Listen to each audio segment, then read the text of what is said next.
Hey there, gang. So in my most recent upload, I ended up playing a match that was borderline impossible, and I only just barely managed to secure a win after all of the generators were completed. However, I didn't really feel like that match showcased the strength of this build whatsoever. This is because the survivors we went against, we had three syringes. They were all just committed to just sitting on generators perfectly with pure efficiency. And lastly, half of the team had distortion. So there was just so much against us that we didn't really see much of anything come into play besides maybe Zanshin tactics and Coup, because discordance, the generators were just being completed almost immediately once the survivors would get on them, and we just never really had a chance to get save the best for last going until we had pretty much lost every single generator. So what I have for you guys instead are two matches where I ended up using this specific loadout here. I think I probably may or may not have changed cheap gen for Garsh makeup kit, but this is the specific perk and add-on loadout that I've been finding to be very, very strong in this current patch. This is because recently just about every single generator perk got a nerf in some fashion besides, say, corrupt intervention. And this leaves you as a clown player with not a whole lot you can work with from your generator regression and slowdown, because everything is individually so much weaker. So it's either you go full into taking regression and slowdown and then being weaker in some other department, right? You know, when you look at, say, Coup and Zanshin together, that is two perk slots that one might otherwise would be considering taking some regression or slowdown. And if you don't do that and you're just, say, giving up one perk for it, you're probably not really getting too much. It's probably not better unless you take another regression or slowdown perk and go back into your perk opportunity slot cost. And that is as a whole why I just have not been running many generator slowdown or regression perks on Clown. Now, if I really was going fully into the meta and what I would be taking, I would probably take corrupt intervention, maybe. But the build I have for you guys today, this does not have corrupt intervention, and this is because in order to take corrupt intervention, we would be breaking into the double perk synergy that we have on the left and the right, because there's two perk synergies in play here. We have Coup de Grace and Zanshin Tactics. This gives you lethality both at chaining tiles and singular tiles with that extra lunge range. And you also have Zanshin Tactics to help you set up those bottles as you're moving very fluidly, and it keeps up your momentum. So as we also have, in addition to that, Zanshin and Coup, we have Discordance and Save the Best for Last. And this perk pairing right here, I just absolutely love. I love Save the Best for Last and Discordance, because when Discordance triggers on a generator, you know multiple bits of information as a result of that. And one of the things that stands out the most is that A, there will be a non-obsession at that generator, but also B, that non-obsession is not going to have any anti-tunnel perks. If you, say, hook in a non-obsession, you go pressure another non-obsession on a different part of the map, that non-obsession you first hooked gets unhooked, and then you see Discordance shortly afterward on that generator, you can just break chase, you can go back toward that generator, find that same non-obsession, you know they're not going to have any tunnel perks, even if it was within, say, 30 seconds of being unhooked, because Discordance gives you that info. It goes beyond distortion if you can play around somehow tracking survivors with Cigar Box when you don't have distortion or any other R reading. And that is what really makes Discordance stands out here. Because again, one of the biggest problems with running Save the Best for Last is not being able to ramp it up. Save the Best for Last was nerfed within a few patches ago, and now that makes getting those individual stacks all the more necessary. You can't be wasting time chasing the obsession early game, even if they present themselves to you very early and easily, because you are just wasting that time getting a chase going with a non-obsession. It doesn't necessarily, to some degree, matter who you're chasing in your very first chase, because three other survivors will be engaged with generators, and thus it is best always to find a non-obsession. So that is kind of a big deal there, especially in the previous match where this highlight was shown, where we caught the Toledo and she had a med kit. And they had not only a med kit with enough charges to heal themselves independently, but also with the syringe. So it's like that tag didn't really mean anything.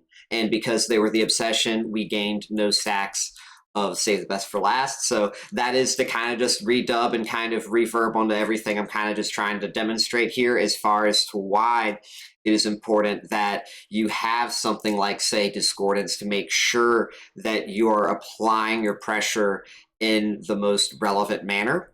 Because again, not only will it be two survivors that are just congregated around a single generator, which means you're pressuring multiple survivors at once, but you get that guarantee that a non-obsession will be there. Without Discordance, if you decide to, say, blind pressure a generator on the map, you may find a generator that has only one survivor working on it, and that survivor is the obsession. You can't necessarily just break chase without wasting all of that time, not only traveling there, but going to your next destination. All of that time against strong and efficient survivors converted into generator progress. And that, that again kind of just boils into why Discordance with Save the Best for Last is so valuable, because you will be finding these generators. Survivors will be looking to two-man in plenty of situations because they need to complete key generators on the map while Clown is busy. And as a result, that is how you will just keep that non-obsession snowball going. So that is kind of why I like these two perk pairings. Now, when it comes to add-ons, in this match, I was running Cheap Gin Bottle with Cigar Box. I do think, again, that you could swap one of these two with Garish Makeup Kit. I think that Flask of Bleach wouldn't necessarily be the go-to pick while it is still an option, because I feel like unless you're looking to swap out Coup, Coup just kind of does that same job that Flask would when it comes to singular tiles, especially chaining them. It's a lot easier to use. It's more flexible. You are almost always going to have Coup stacks following the buff back of last May. And so, yeah, I would just either be sticking to running Cheap Gin Bottle and Cigar Box or Cheap Gin Bottle Garish Makeup Kit. Don't run Flask unless you're dropping Coup. But yeah, this is what we were running. And again, emphasis on the Garish Makeup Kit for the chaining of the tiles. But the first match that I have for you guys was on Azarov's resting place. This was, at one point, I thought going to go the other way. The survivors were kind of getting some generators done early, but we were able to use the information from Discordance in order to pinpoint where we should be applying our pressure for certain chases, because again, going back to what Discordance does, it tells you where two survivors are going to be working on a generator, and through game sense, you can sometimes identify who those survivors are, and as a result of working on generators, not having any anti-tunnel perks. So without further ado, I'll turn it over to the first match, and I'll see all of you. Death Slinger shall guide you. By the way, for those that did gift the subs and whatnot, I will do a build request or two if you want to. Is it a problem for all killers? Probably not Nerfs, Blight, or Billy. Maybe not Spirit, I'd imagine either. But killers like Clown, like that's why I was saying, I think Clown's actually back to C tier in the current meta and everything after the changes they made to the gen perks and all that jazz. Clown's back to C tier. You know, it was nice being a low B tier killer gang. It was really, really nice, but behavior doesn't want us being there apparently. Yeah, it was nice being low B tier at least.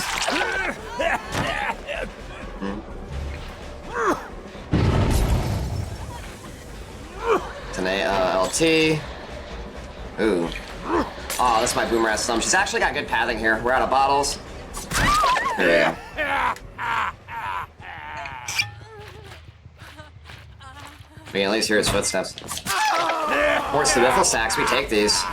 Remember, he might have background player. I might slug this a bit. He's gonna hold W a bit more. Put this pink just in case he tries background player. First gen, already first chase. We at least did get some split pressure. I'm gonna try to aggressively hook and see if I can punish Jake by going to chase after him immediately after. He's probably going to kill Shaq. We can use Coup on a 1 health state chase with 4 bottles. I think we get something there. Pretty sure he is playing Shaq, isn't he? No? Maybe he went wide, right? Maybe? I don't think he hopped into a locker.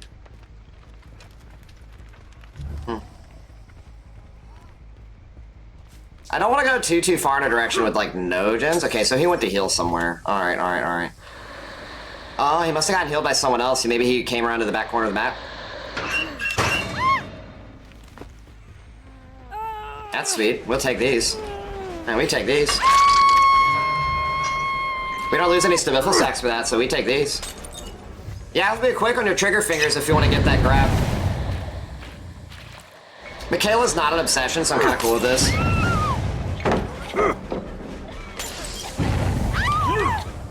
Should have gotten my yellow there, but it's fine. A little bit of issues with bloom properties, but it is what it is. You're gonna vault this? I think we're good if we pick up from this angle. I don't think Jake has us. Hook aggressively in the same direction because we know they're all over here.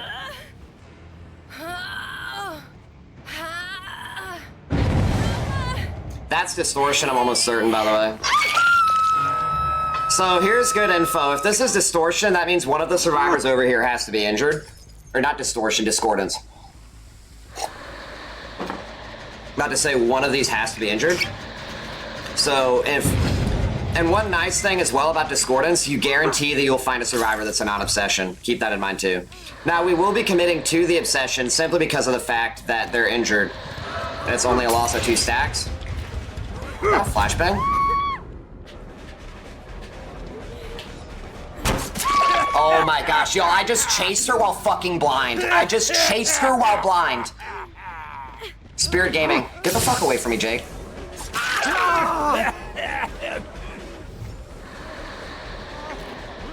I think he has yellow FI.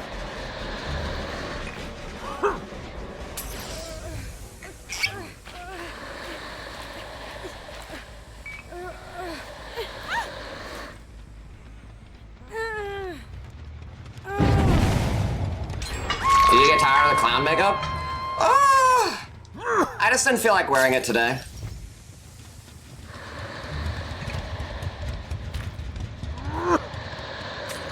Guess he actually wants to chase? We'll see if it's convenient or not.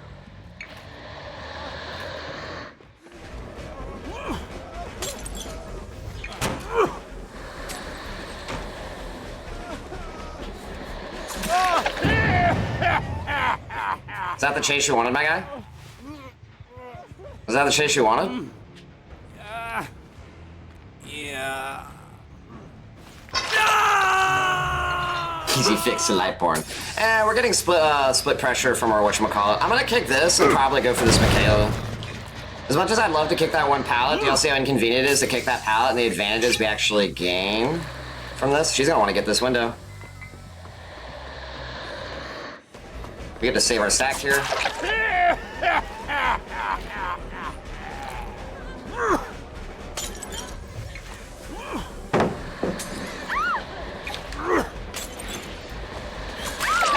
Beautiful. I'm really liking discordance in this setup, y'all, because it's all about actually using your time wisely. Has to be another hook. We get this hook over here. We should still get this. Be very, very close though. Chase with we wanted for sure. Yeah, for sure. Yeah, okay.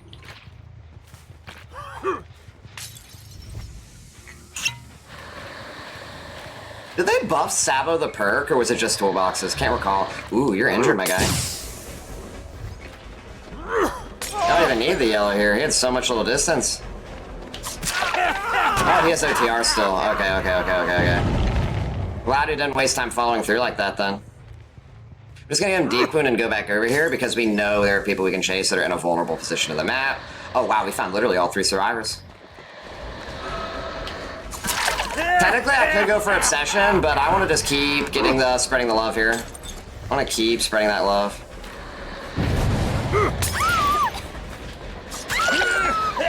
He doesn't have angle. Do they have any type of Sabo possibility? I don't think so. Of course they do. She doesn't even try. Interesting. Someone has any means necessary? I'm out of bottles. Expect her to go around. By the way, if she goes for the yellow, I get the hit. She should have gone for the pallet, not gone for the yellow. That's actually what allowed me to get the hit, was her misplay. I'll go ahead and kick this pallet now. The only reason I'm kicking this is because of the proximity to literally everything else.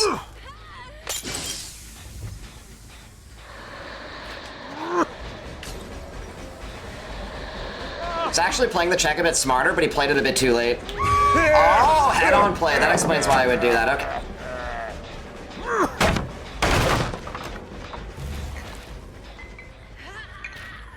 Thanks for free shack. Thank you.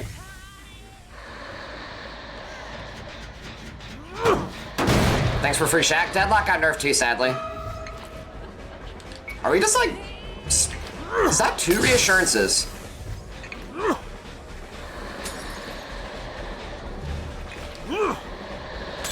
Damn, why aren't we unhooking? What's the problem?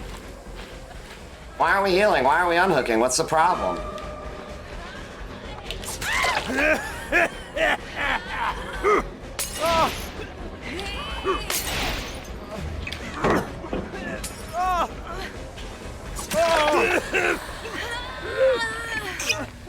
By the way, if he stays slugged under the hook and we don't pick him up, that means we can confirm the camp. We will camp this out now. Because this is literally, they brought 2 reassurances. They could have unhooked, they could have healed. Thank you. That's what y'all fucking getting, what y'all deserve. Bop, bop, bop, womp, womp, womp.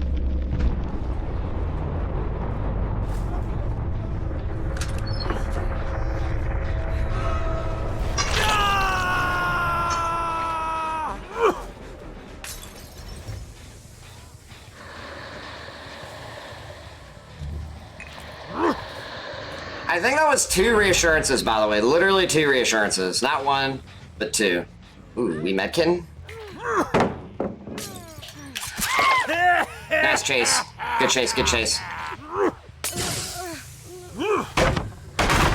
if I really want to be a stinky pinky, I go all the way back to hook. Oh, she unhooked in time. Okay, well, she's also dead on hook, so I should just pick this up. She is also dead on hook.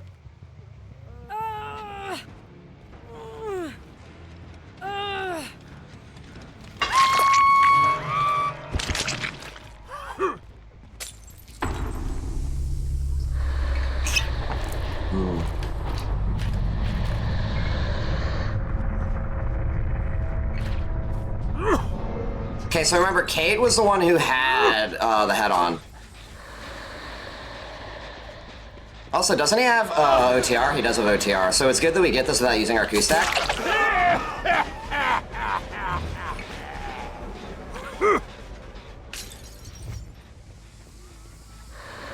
Ooh, let's go for Michaela. Because this way we ensure we don't get a DS even with a strong chase.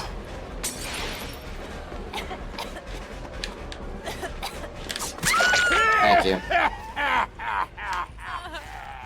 He's not actually following me, is he? I was about to say, is he following me for the DS?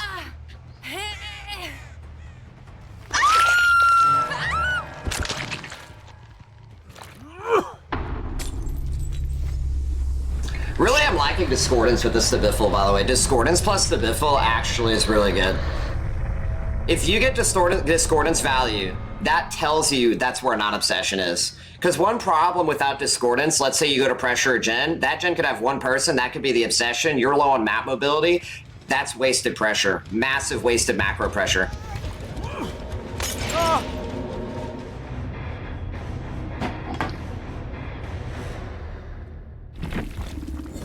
So Azarov's resting place is not typically a map that I like on Clown when I'm not running a perk like Corrupt Intervention to slow down early generator speeds, but we were able to get the most out of our build on account of how the survivors played very greedy with their health states.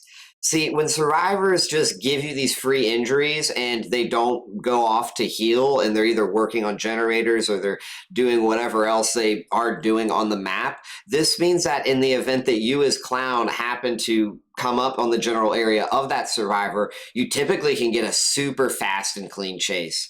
And regardless of whether or not it's the non-obsession and that survivor is giving you save the best for last stacks, if that survivor who happens to be injured is the obsession, it's typically not bad at all to consider downing that obsession since you're getting 1 of 3 hook stages for only 2 stacks of save the best for last.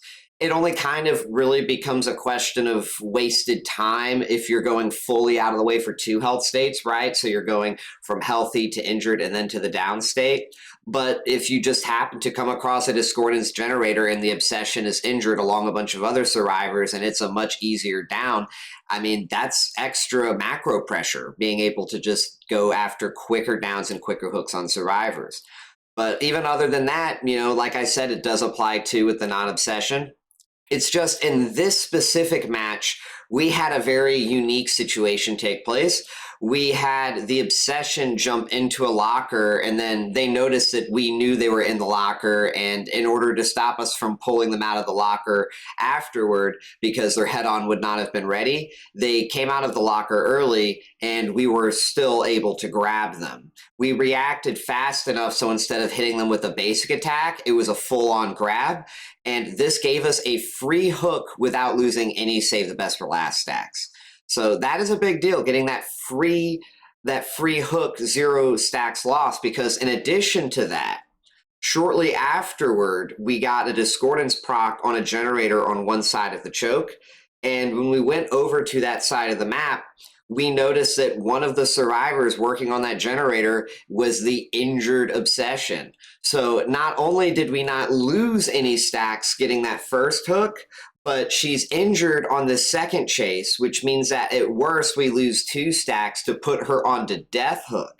And putting Kate onto death hook relatively early was great for us, since that meant we always had this fallback if we needed to get somebody out of the game.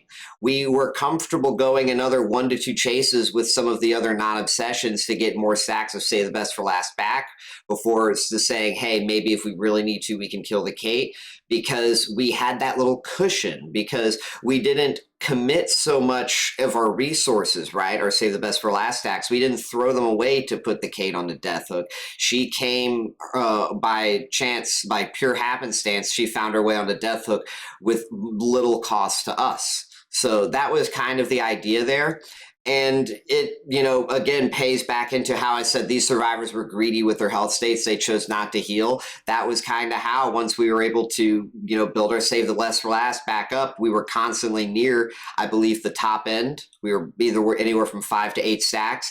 That was how, once we got those injuries, there was just nothing they could do. They were not able to unhook. And once we were able to get a survivor on a hook with all other survivors fragmented on different sides of the hook but injured, that means they can't coordinate an unhook save. If they can't coordinate an unhook save and we get a guaranteed kill off of a survivor on the hook, and we also then have another slug, which is what happened, that's basically GG's. Because not only would they have wasted all of that time not working on generators, they still can't get a save. They're now down on a person. They're now in the same position of a survivor as well that's currently remaining being on the hook. Their efficiency as a whole becomes weaker.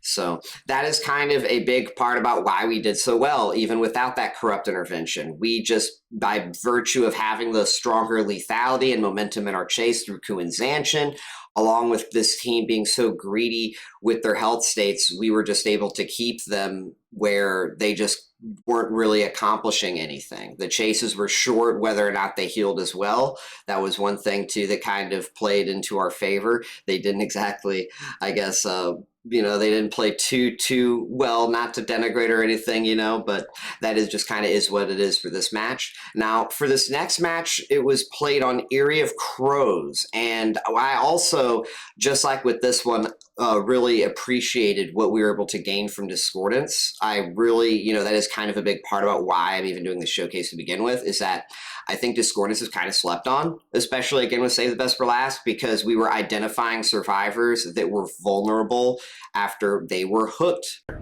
I hardly would classify the value we gain as gen pressure, and I really do mean that.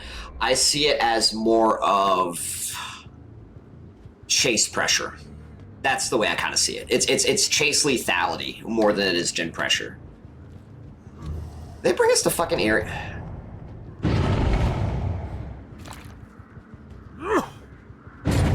This is what I get for standing up before offering screen.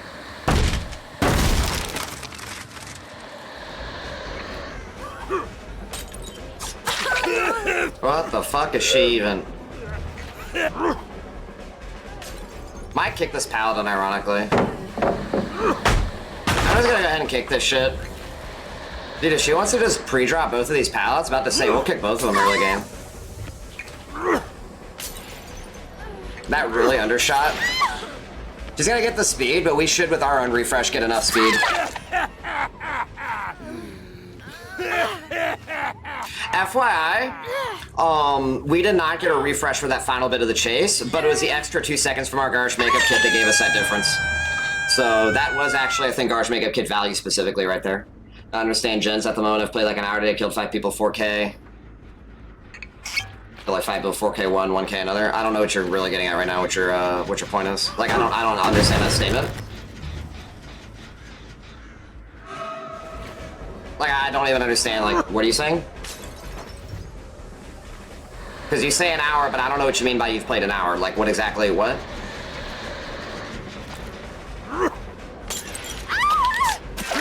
That to say, better give me that fucking tag.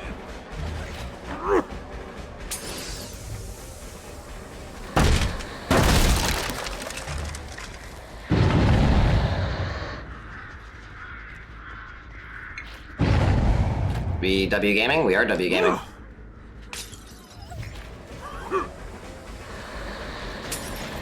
Okay.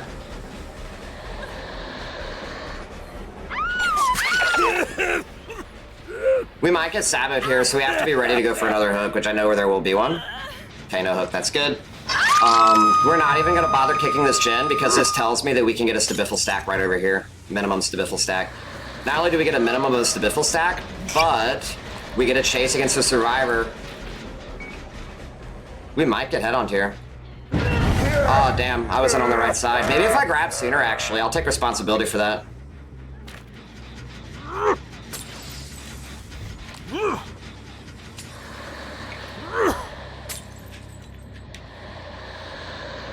They made the check at that window a lot stronger, I feel like, at this specific kill shack iteration.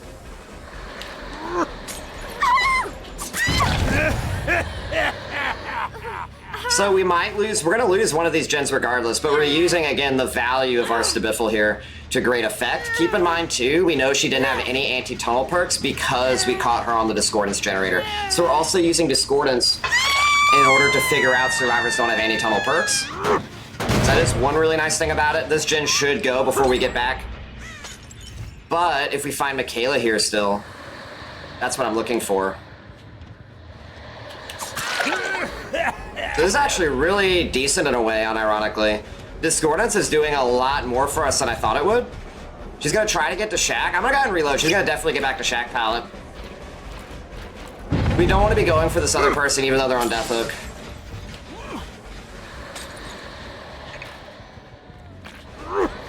We pre-charged our pink because I knew based on the check we would likely need that. And there we go. Hook basement. Okay. I'm very, very surprised by how much Discordance is helping us right now with Stabiffle. It's probably the only thing keeping us in the game, FYI, right now is Discordance and Stabiffle. Coup is doing its own part, but keep in mind, we did a lot of these chases without Coup because we were still at 5 gens. So this is a large part at the moment. Our success is hinging on Discordance and Stabiffle to maintain our stacks. Nancy does not have any... He's gonna want to lick the tile chain off of this.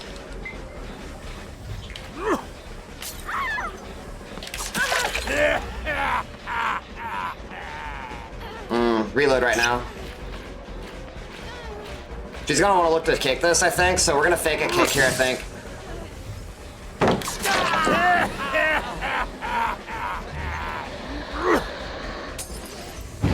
She thought that was a pink. Remember, she don't have any anti-tunnel perks. I think she tried to dead hard, which is something we could have just eaten right there. So thankfully we didn't. I don't know if I'd say his strongest build has changed, but this is probably, I think, when it comes to chase builds, one of the strongest for sure. Definitely when it comes to chase builds, I think. This is definitely a very, very, very strong chase build, I think. I really like this chase build, unironically, yeah. We're gonna go ahead and kick this pallet.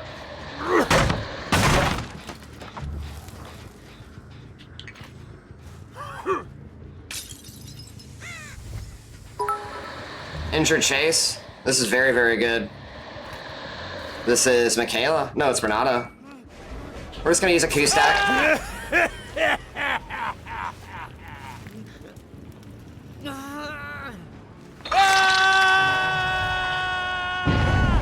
Okay, so do y'all know the value of this Discordance proc? This tells me that we're gonna find the injured Michaela over here. This is injured Michaela. She's going far back to Shack. This is literally, we're getting so much important information off this shit. He's gonna have to look to drop Shack here. We're gonna go ahead and reload. He's probably not even gonna look to chain this, unironically. He's gonna look to leave this pallet completely. But that's fine, Shack is so much stronger. He's gonna look to chain this as well. But remember, she doesn't have anything else at this point. Remember, she is on death hook. She doesn't have any. That's what I get, I guess. Third health state advantage. Survivor's just relying on a third health state for making a mistake. Well, technically it's a second in a way, but you know what I mean, gang. He's with this tank up, so she actually can't make this. Good, that's our 2K right now. Hold on, someone's gonna be looking to do a Sabo play, I think.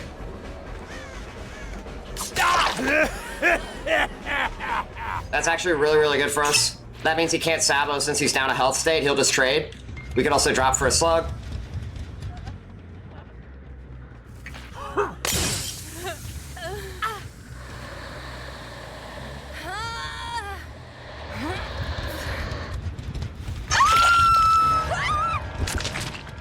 Well, I really am thinking chase perks are probably at this point. See, here's the thing. I talked about this many months ago. We could just go for her at this point, unironically. I talked about this many months ago. Like, you nerf gen perks to where they're not worth running and people have to run chase perks, but chase perks, still as it is, are not going to stop the gens from popping due to the gen speeds. So, the game, like, killers are just going to be terrible, right? The killers themselves then become terrible as a result of both of those facts. And that is why I was mentioning about an hour ago, I think Clown's only high C now. I don't think Clown is a B tier killer anymore. With the current speed the generators can go with toolboxes and shit, with how weaker the gen perks themselves are as a result. You know what I mean? So, yeah, lose-lose basically. Clown, lower tier killers, Clown especially, are entering more toward lose-lose territory. But I talked about that many months ago. You nerf all of the gen perks that killers need without addressing out at all how quickly generators can be completed, and you just lose-lose situation, so.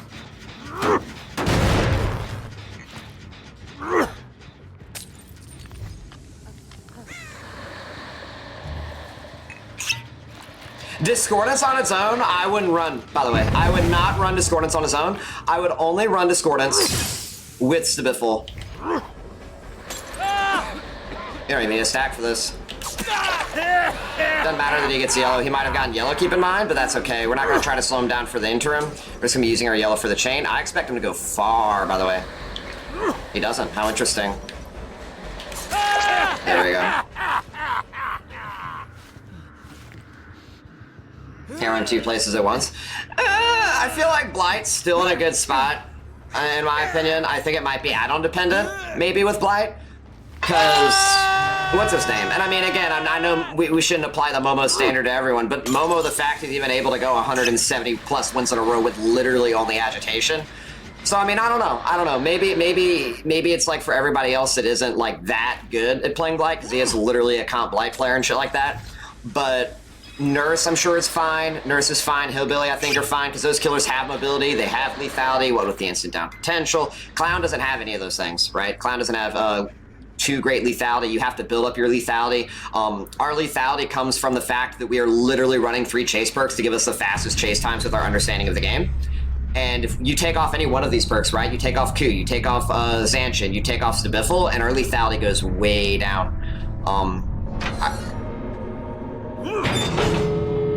Oh, would you look at that? Oh yeah, like with Nurse, unironically, she's over here. With Nurse,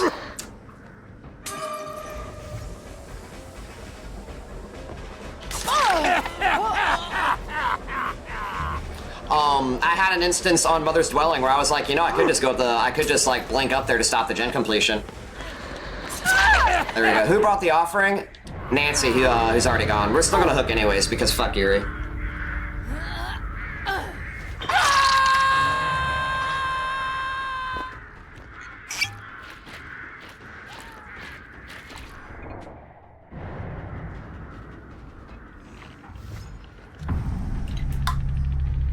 For nerfs if they abuse the map, yeah. Now, we were thankful that we got some really, really strong pallets out early, still at 5 gens. I would consider kicking these fillers at 5 gens, by the way.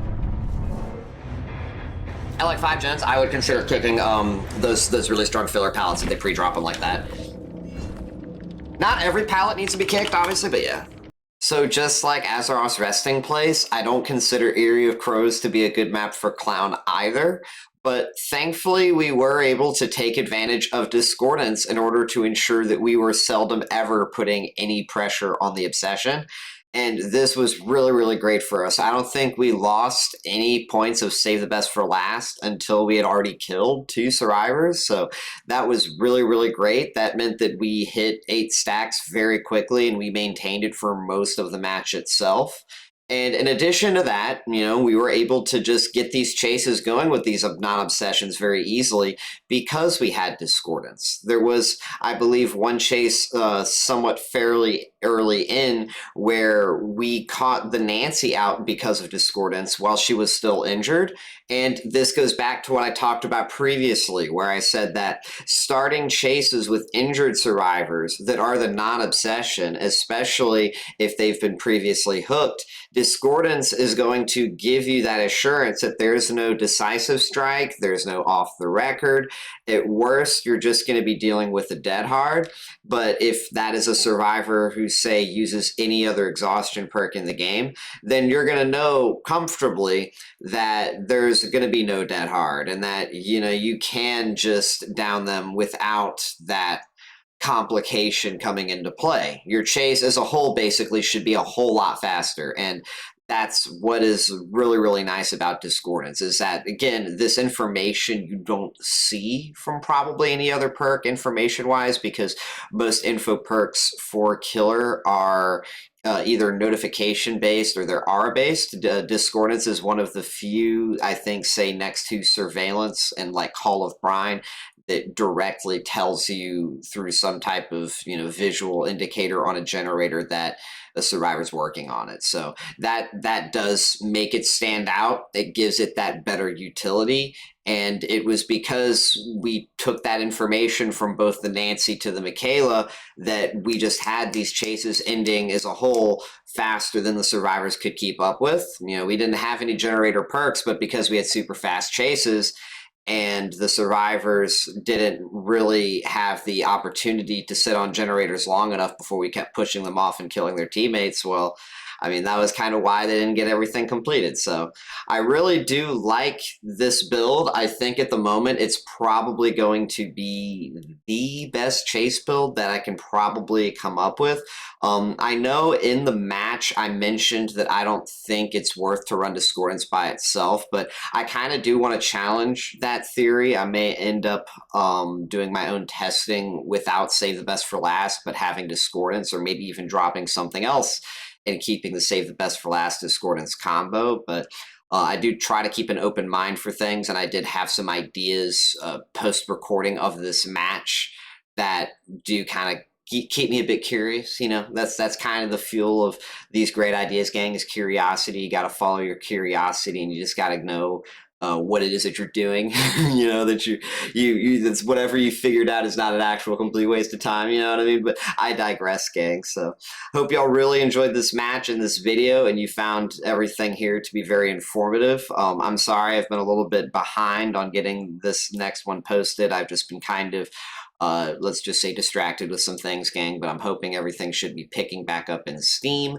so I will be looking to get more out to you guys, especially with the anniversary event ending, and we can really just streamline back into educational content. With the anniversary being out, a lot of the games were just, they didn't feel very serious. They were a lot of stomps, gang. Maybe I'll end up putting up a video of me just like stomping in the anniversary for multiple hours, just back to back.